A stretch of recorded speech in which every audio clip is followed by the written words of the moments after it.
Buongiorno.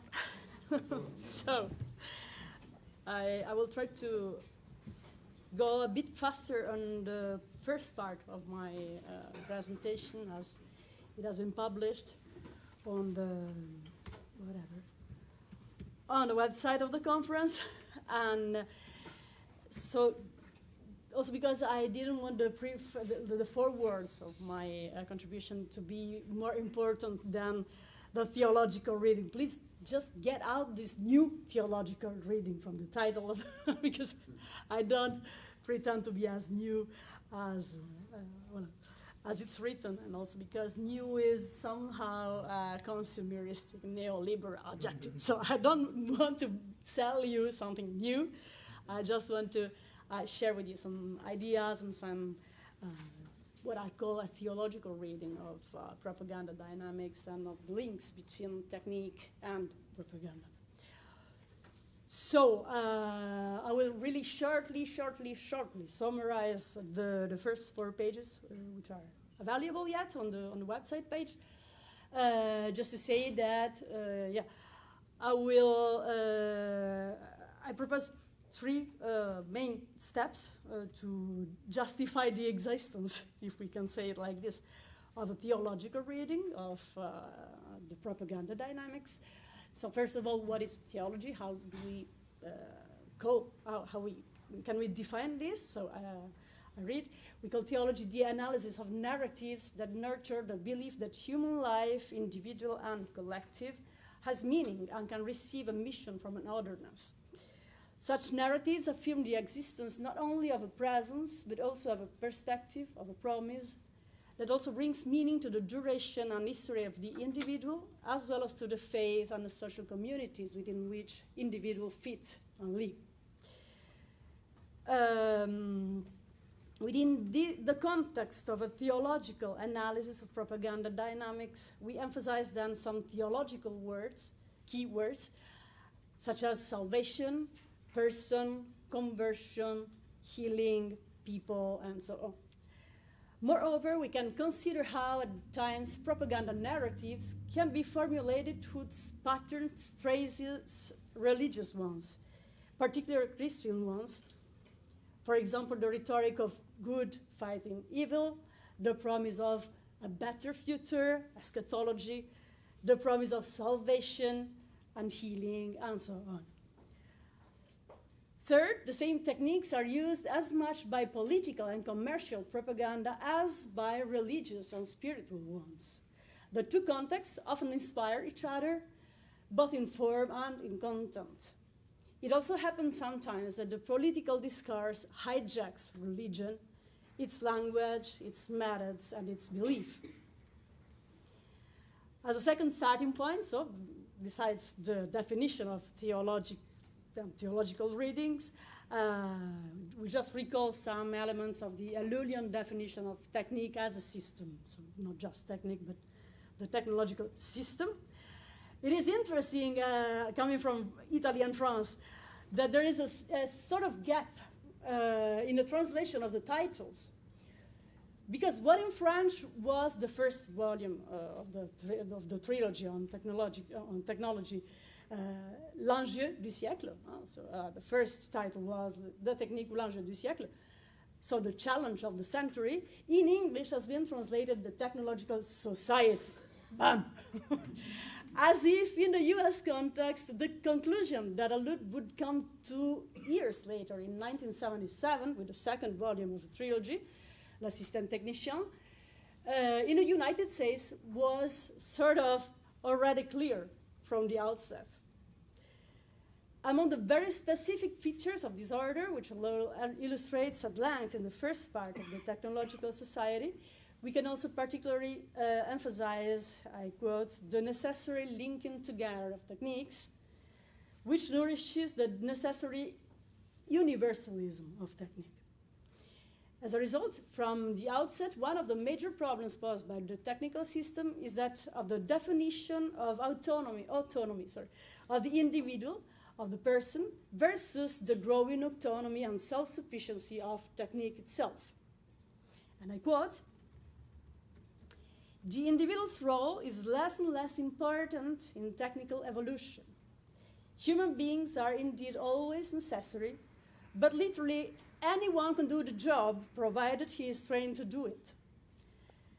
The qualities technique requires for its advance are precisely those characteristics of a technical order which do not represent individual intelligence. End of quote.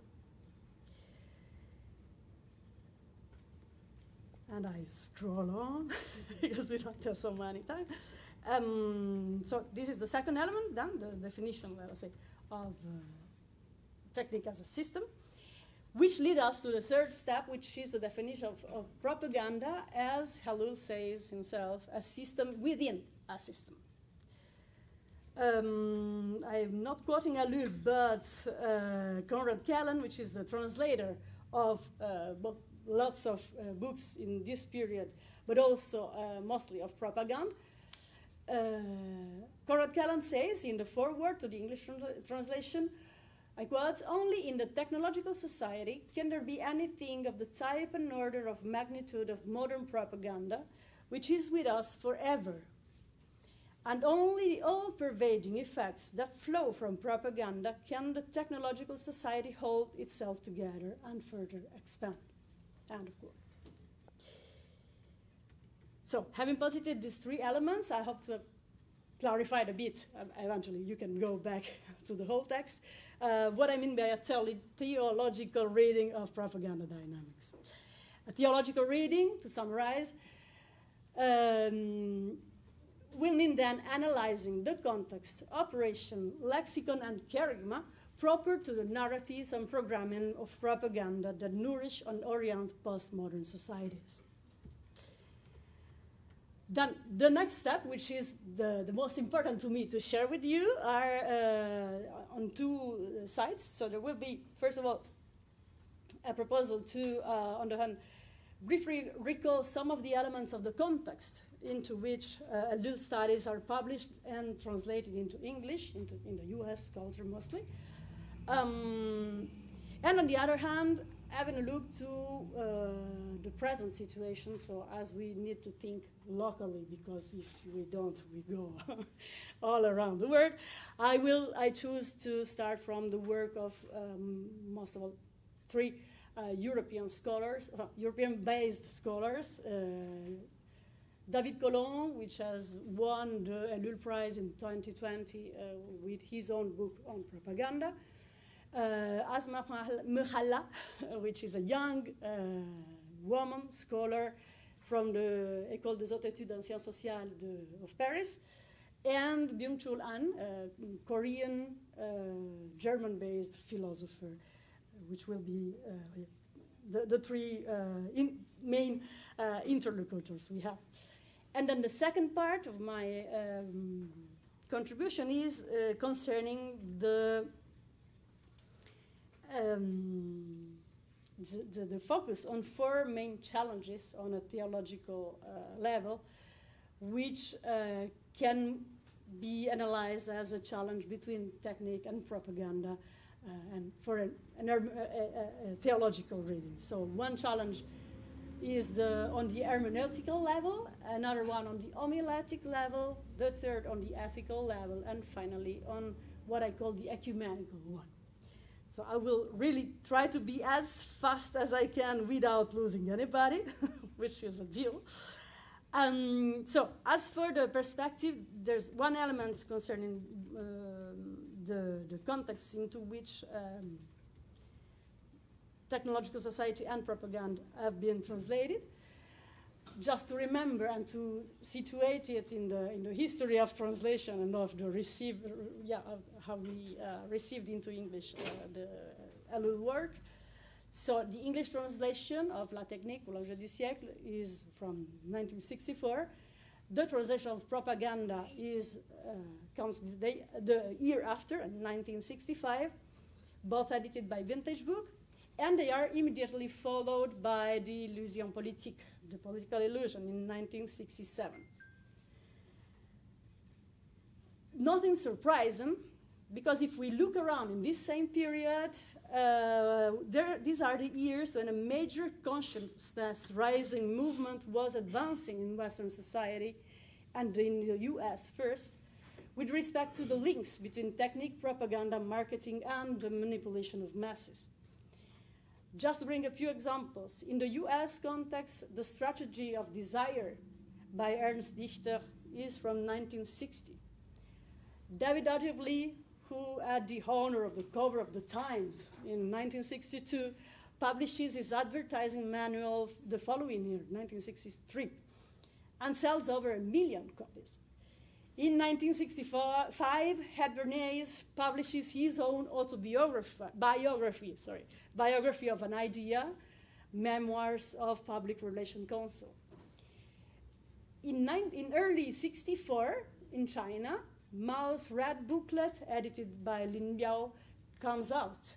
And in the same year, at the end of the year, in France, Michel Bongrand proposes a political propaganda project to General de Gaulle himself ahead of the presidential elections. So this contextualization is useful, I think, to better understand the importance of the choice to translate Ellul's analysis into English in these years, as well as the attention given to them. What about today? So as I said, I will zoom on France and on Europe, yes, mostly on the works of David Colon, Asma Mala, and Byung-Chul Han. David Colon, I'm not talking about the book Propaganda, just read it out. The year after, so in 2021, he published a collection of biographies, which is titled The Maîtres de la Manipulation, Masters of Manipulation, which is a choice of 20 biographies into which he offers an impressive number of insights to our reflections. First of all, he says there's 4 criteria that motivated him in the choice of these 20 persons, the 20 biographies. All men, and not by chance. He calls spin doctors, masterminds of make-believe, clandestine persuaders, or engineers of the human soul. There's 4 criteria he chose to select them. First, the clear intention they had to manipulate the masses for a specific purpose. Secondly, the ability to do so on a large scale. Third, the will to undertake an applied scientific approach. And fourth, to produce a miserable effect. So really a scientific and very cold approach to the manipulation of masses. And he had to choose between more than 20 people. Second element, which is making the Colon collection of biography interesting, this book has the merit of highlighting the different elements of continuity and growth of the path made by the manipulation of masses. This path develops in parallel both the underlying principles, the criteria for choosing the actions and paths that are taken, and the evolution of techniques and means through such action of spinning, nudging, and persuasion lead to extremely concrete and global results.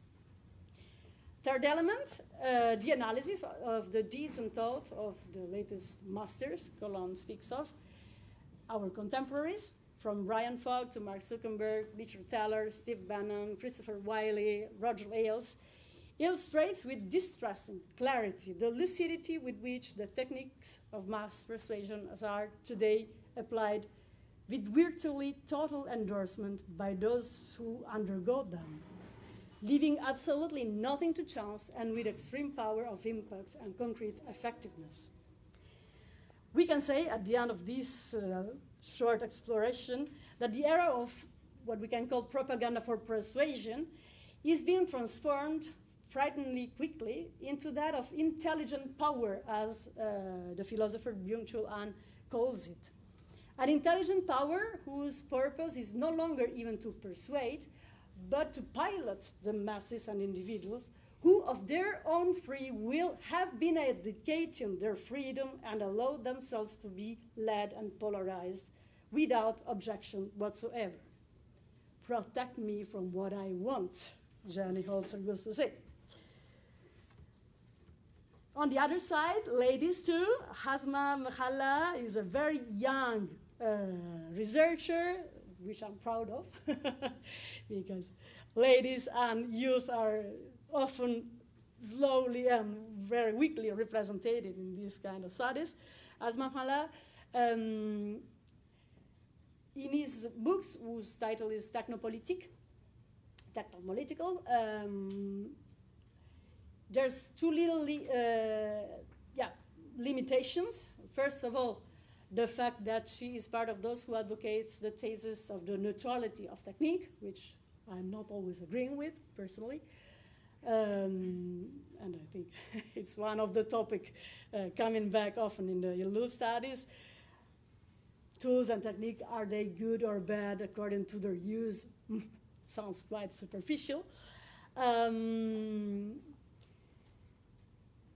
But anyway, with this analysis, with her contribution, Hasma Mekhala has the merits of pointing the finger at how the actions and projects of the men she calls techno-tycoons. I love this, this title. The techno-tycoons of our time lead to serious problems of democracy, and even worse, the militarization, she calls, of both social network and the very spirit of the individuals. Identifies as the main authors of the crisis of the system state and its ideologies, then big tech and the big state thus come to constitute a functional continuum constantly fed by techno-surveillance. Mekhala concludes her analysis by pointing out how, in the society of hypervelocity, technical shock is a decidedly powerful impact on cultures, individuals, and in particular political contexts. Like what? The proliferation of hyperspeed technologies and the rise of power to the technological giants constitute a technological shock that calls into question our strategies for dealing with reality and demands a new democratic narrative.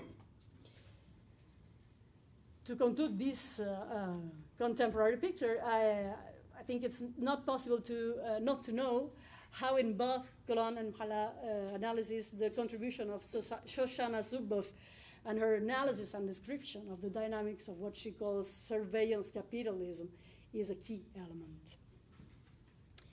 To Zuboff's analysis, I would anyway add the more philosophical ones of Byung-Chul Han I quoted before.